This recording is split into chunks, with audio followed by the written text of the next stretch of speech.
నమస్తే. ఇన్నాళ్ళు నన్ను సపోర్ట్ చేస్తూ, ఎంకరేజ్ చేస్తూ మీ ప్రేమని నాకు అందిస్తున్న ప్రతి ఒక్కరికి కృతజ్ఞతలు. అలాగే ఈ వీడియో కూడా ఖచ్చితంగా మీకు ఉపయోగపడుతుంది. లైక్, షేర్ అండ్ సబ్స్క్రైబ్ చేసి మీ సపోర్ట్‌ని నాకు అందించండి. అలాగే ఈ వీడియో పట్ల మీకున్న అభిప్రాయాన్ని కామెంట్ సెక్షన్‌లో కామెంట్ చేసి తెలియజేయండి. ఇప్పుడు వీడియోని చూద్దాం.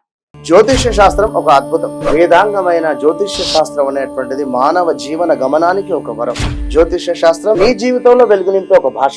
ఆ భాష నీకు అర్థమైతే ప్రకృతి నీతో మాట్లాడుతుంది. అస్ట్రాలజీ నేర్చుకోవాలి అనుకునే వారికి అద్భుత అవకాశం. మురళీధర శర్మ గారి అస్ట్రాలజీ క్లాసెస్ అతి త్వరలో మొదలు కాబోతున్నాయి. 100% జాబ్ గ్యారంటీ. వివరాల కొరకు సంప్రదించండి. నమస్తే, వెల్కమ్ టు అవర్ ఛానల్. నేను పద్మిని. ప్రస్తుతం పాటు ప్రముఖ ఆధ్యాత్మికవేత్త, జ్యోతిష పండితులు కేఎస్ఆర్ గారు మనతో పాటు ఉన్నారు. మాట్లాడదాం. సార్ నమస్తే. సార్ ధనాధిపతి అని బోర్డు మీద రాయడం జరిగింది. వావ్, ధనాధిపతి అదే మనకి ఏ గ్రహం ఖచ్చితంగా డబ్బులు ఇస్తుంది అనేది అస్ట్రాలజీ ప్రకారం మనం తెలుసుకోవచ్చు.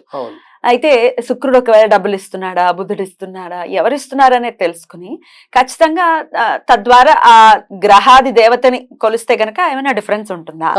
ఒకవేళ ఇవ్వట్లేదు ఏమంటే శుక్రుడే ఇవ్వాలని కానీ మాకు డబ్బులు ఏం రావట్లేదు అంటే ఏమిటి బ్లాకేజ్ ఎక్కడ ఏర్పడింది ఒకసారి మాకు చెప్తారా? తప్పకుండా. ఎందుకంటే ఇవాళ మనకి ధనమూలం మిథున జగత్ అన్నాం కాబట్టి ధనం చుట్టూ అందరూ తిరుగుతున్నారు, ధనం కోసమే పరితపిస్తున్నారు. కానీ ఆ ఇంధనం మనం ఒడిసి పట్టుకోవాలి అంటే గనక ఖచ్చితంగా జాతకాన్ని మనం పరిశీలించాల్సిన అవసరం అయితే ఖచ్చితంగా ఉంది.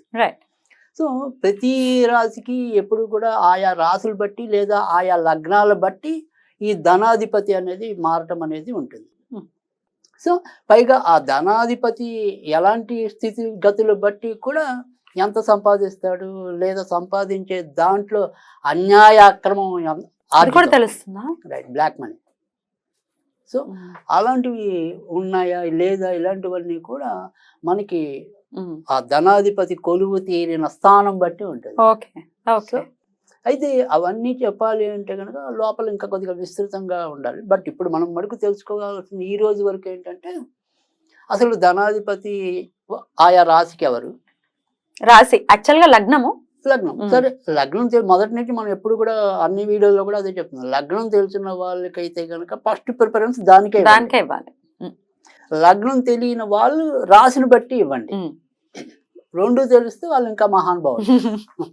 సో వాళ్ళకి మనం చెప్పక్కల ఎంతో కొంత అవగాహన అనేది ఉంటుంది. సరే, ఇవాళ మనం చెప్పేది ఏంటంటే ప్రస్తుతం ధనాధిపతి అనే మనం అంశం తీసుకున్నాం కాబట్టి ఏ రాశికి ఎవరు ధనాధిపతి అవుతారు, వాడు ఎక్కడ ఉంటే మేలు చేస్తాడు. ఇది అక్కడ ఉండడమే కాదు, అంటే సెకండ్ ప్లేస్ లోనే ఉన్నారు. అలాగే ఇవన్నీ రాసులు అనుకోండి. ఇక్కడ మనం ఇచ్చిన దాని ప్రకారం ఏంటంటే ఇక్కడ ఇది సపోజ్ మేష రాశి అయినా కానీ మనం దానికి అధిపతిగా కుజుడు వేసాం. సో ఇది వృషభ రాశి, మనం ఇక్కడ శుక్రుడు వేసాం. సో ఇది మిథున రాశి, బుధుడు వేసాం. తర్వాత కర్కాటక రాశి, చంద్రుడు వేసాం. సింహరాశి, ఇది అలా మిగతావి కూడా. సో రాశులందరికీ ఆల్మోస్ట్ ఆల్ తెలుస్తాయి కాబట్టి నేను మొత్తం 12 రాశులు చెప్పట్లేదు కానీ బట్ ఈ రాశులకి అధిపతులను ఇచ్చాం ఇవాళ మనం. సో ఎప్పుడైనా సరే రాశి అనేది మనకి దక్షిణ ఆరోస్కోప్ లో అంటే నార్త్. సో మనకి మెయిన్ ఏంటంటే దక్షిణాది వాళ్ళందరూ కూడా ఈ చక్రాన్ని ఫాలో అవటం అనేది ఉంటుంది. కొంతమంది అపసవ్యం అనేది ఉంటుంది. అపసవ్యాన్ని ఫాలో చేస్తారా? మనకి ముఖ్యంగా తూర్పుగోదావరి జిల్లాలో కూడా కొంతమంది అపసవ్యం అని ఫాలో అయ్యే వాళ్ళు ఉంటారు. సో అప్పుడు మళ్ళీ కొద్దిగా కన్ఫ్యూజ్ అవుతుంది. కానీ ఇదేంటి మనందరికీ తెలిసిన పద్ధతి, ఎక్కువ శాతం మందికి ఇదే పద్ధతి. సో ఇక్కడ సపోజ్ మేష రాశి నాది అన్నారండి. సో మేష రాశికి రెండేంటి వాడు ఎవడవుతున్నాడు? శుక్రుడు అవుతున్నాడు. సో ఈ శుక్రుడు అనేవాడు ఎప్పుడు కూడా ఇక్కడ మనకి ఉంటే ఇది 3వ ఇల్లు కదా, ఈ ధనస్థానానికి ఇది వృద్ధి స్థానం అంటే పెరుగుతుంది. సో ఎప్పుడు కూడా ఈ ధనాధిపతి ధనస్థానంలో ఉంటే ఖర్చులు అధికంగా ఉంటాయి. ఉండకూడదు. అయితే స్వక్షేత్రము కాబట్టి డబ్బు మటుకు ఏదో విధంగా వస్తుంది కానీ డబ్బు మిగలదు. సో ఆ డబ్బు వృద్ధి చెందాలి అంటే కనుక ఖచ్చితంగా 3వ ఇంట్లో ఉండాలి. సో ఈ శుక్రుడు మేషరాశి వాళ్ళకి శుక్రుడు ఇక్కడ 2వ ఇంట్లో ఉంటే అది వృషభ రాశికి అయితే ఇందాక మనం చెప్పుకున్నాం ఇది మేషరాశికి స్వక్షేత్రంలో ఉన్నట్టు, 2వ ఇంట్లో ఉన్నట్టే. సో 2వ ఇంట్లో ఉన్న వాళ్ళకి డబ్బులు అయితే బాగా వస్తాయి. కానీ ఇక్కడ ఖర్చులు అనేది ఏంటంటే ఈ శుక్రుడు పరిపూర్ణ శుభుడు కాదు వీళ్ళకి. ఎందుకంటే ఎప్పటికైనా మారకుడు కూడా ఆయన 2వ ఇంటి వాడు మారకుడు అవుతాడు.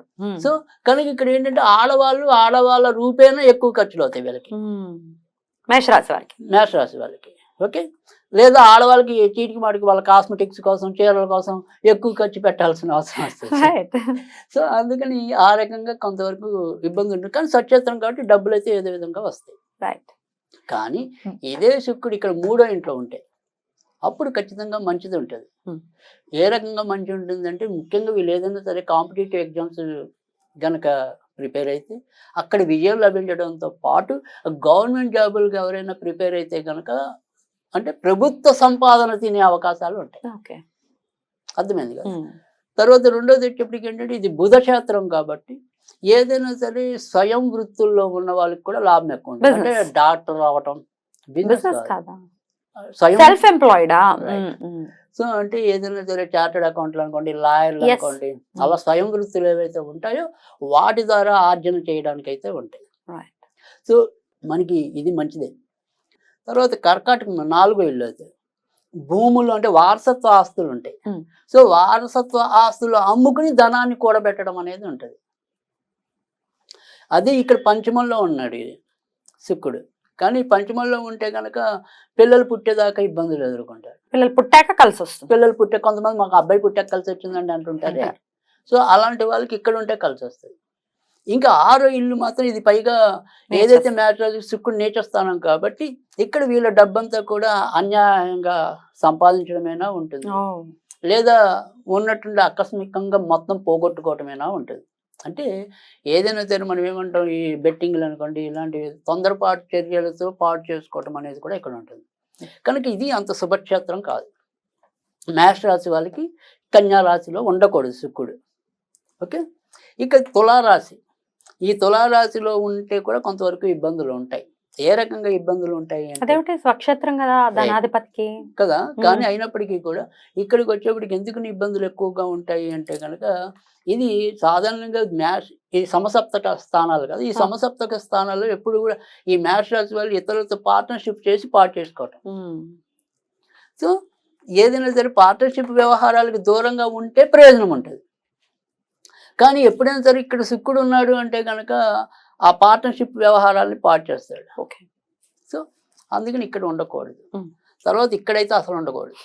వృచ్చికంలో ఉండకూడదు. వృచ్చికల్లో అసలు ఉండకూడదు. వృచ్చికల్లో ఉంటే అష్టమంలో శుక్రుడు అనేవాడు ధనాధిపతి అష్టమంలో ఉంటే కనుక వ్యసనాల రీత్యా డబ్బు పాటు చేయడం అనేది ఉంటుంది. సో కనుక ఖచ్చితంగా రోగాలకి వ్యసనాలకే ఖర్చు అవుతుంది.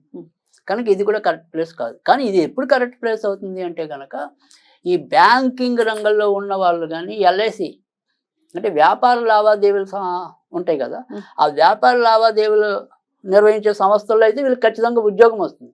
కానీ ఉద్యోగం వచ్చినా అక్కడ ప్యాకట్టడం, మందు కొట్టడం ఇలాంటివి ఏటో వాటి వల్ల మళ్ళీ పాటు చేసుకోవడం ఉంటుంది. ఉద్యోగం మంచిది ఉంటుంది, ఉద్యోగం మంచిది ఉన్నా పాడైపోతూ ఉంటుంది. కనుక ఇది మంచిది ఆబ్వియస్గా మంచిది కాదు. రైట్. తర్వాత ఇక్కడికి వచ్చేప్పటికి ఏంటంటే ఇది కూడా మంచిదే. శత్రుక్షేత్రం అయినప్పటికీ కూడా శత్రుక్షేత్రం అవుతుందా? అంతేగా. మరి ఇద్దరు గురువులకి పడదు అంతేగా. రాక్షస గురువు, దేవగురువు. కనుక ఇక్కడ ఉంటే ఏంటంటే అదృష్టవశాత్తు డబ్బు మటుకు ఎప్పుడు ఏదో విధంగా వస్తుంది. ఎందుకంటే ఇది అదృష్ట స్థానం కదా, 9వ స్థానం. కనుక అదృష్టవశాత్తు తెల్లరేపాటికి మన దగ్గర జేబులో రూపాయి లేకపోయినా మొత్తానికి ఇంటికి వచ్చేప్పుడు ఏదో విధంగా పట్టుకొస్తాడు. సో ఆ రోజుకి అయిపోతుంది, కడుపు నిండుతుంది మొత్తానికి. కనుక ఇక్కడ ఉన్నా కూడా పర్వాలేదు. కొంతవరకు ఏంటంటే జాగ్రత్త పడాల్సింది సాధ్యమైనంత వరకు ఎవరికైనా సంతకం పెట్టి డబ్బు పాటు చేసుకుంటూ ఉంటారు చూడండి, అలాంటి వాళ్ళకి ఇక్కడ ఉండకూడదు. ఒకవేళ ఇక్కడ ఉంటే మాత్రం షూరిటీలు ఇవ్వకూడదు. షూరిటీలు ఇస్తే మాత్రం హామీలు ఇచ్చిన మాత్రం అది శత్రువుల రూపేణ ఖర్చు అవుతుంది. కనుక అది ఒకటి జాగ్రత్త తీసుకుంటే ఇక్కడ ఉంటే చాలా మంచిదే. ఇక ఇక్కడ మనకి వచ్చేప్పటికి రాజ్యస్థానం అంటాం. సో ఈ రాజ్యస్థానంలో మేష రాశి వాళ్ళకి శుక్రుడు ఉన్నా, లాభస్థానంలో శుక్రుడు ఉన్నా చాలా అద్భుతమైన యోగం. ఒక భార్య విషయంలోనే కనుకంటే ఏజ్ ఎక్కువ ఉన్న వాళ్ళతో ఒక్కోసారి పెళ్ళి అవ్వచ్చు, లేదా చిన్నమ్మాయి అయినా కూడా తొందరగా ముసలి రూపులు ఉండొచ్చు. కానీ సంపాదనకు మంచిది. ముఖ్యంగా మకర రాశిలో శుక్రుడు కనుక ఉంటే కనుక ఖచ్చితంగా మంచి ప్రభుత్వ ఉద్యోగం లభించే అవకాశాలు కూడా ఉంటాయి. అదే ఇక్కడ శుక్రుడు ఉంటే కనుక వ్యాపారం మీద ఎక్కువ అభిలాష ఉంటుంది ఉద్యోగం కన్నా కూడా. ఇక్కడ ఉంటే ఉద్యోగం, ఇక్కడ ఉంటే వ్యాపారం. Okay okay okay. ఇక వేయంలోకి వచ్చేప్పటికి మాత్రం అది ఓర్చ ఉంది.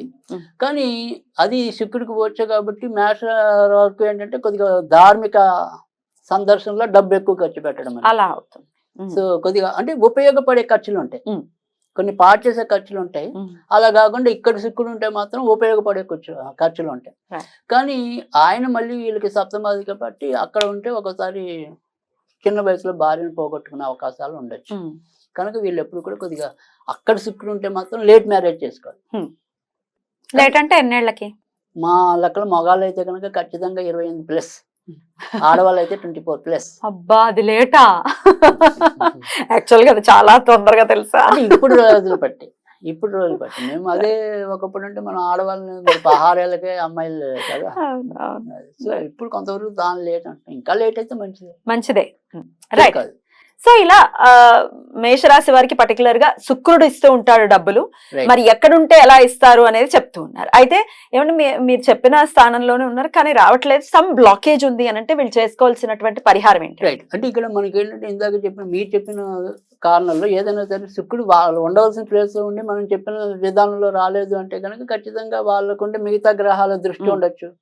తర్వాత ముఖ్యంగా మేము పాటించే ఏదైతే కేపీ పద్ధతి ఉంటుందో అక్కడ నక్షత్రాలు కరెక్ట్ గా వాళ్ళు ఉన్న నక్షత్రాలు కరెక్ట్ ఉండకపోవచ్చు. సో అది మనం పూర్తిగా జాతకం చూస్తే కానీ ఒక కానీ మామూలుగా ఏంటంటే మనం చెప్పవలసినంత వరకు ఇక్కడ శుక్రుడు కదా, వీళ్ళకి డబ్బు రావట్లేదు ఏ కారణాల వల్లైనా అనండి, అంటే జాతకంలో మిగతా కారణాలు ఏవైనా అనండి.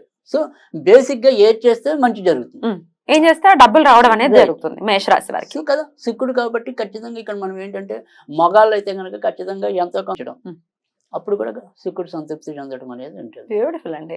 సో డెఫినెట్ గా మేషరాశి వారికి ఇది ఉపయోగపడుతుంది. ధనాధిపతి శుక్రుడు అవుతున్నాడు కాబట్టి వాళ్ళు ఏం చేసుకోవచ్చు అనేది చాలా సవివరంగా తెలియజేశారు. కృతజ్ఞతలు. ఇక నెక్స్ట్ ఎపిసోడ్ లో వృషభ రాశి వారికి ఎవరు ధనాధిపతి, ఎట్లా ఆ ధనాధిపతి ఎక్కడుంటే ఎట్లాంటి రిజల్ట్స్ ఇస్తారు, ఒకవేళ రిజల్ట్స్ కరెక్ట్ గా రావట్లేదంటే ఏం చేయాలి అనేది నెక్స్ట్ ఎపిసోడ్ లో చూద్దాం. థ్యాంక్ యూ అండి. నమస్తే.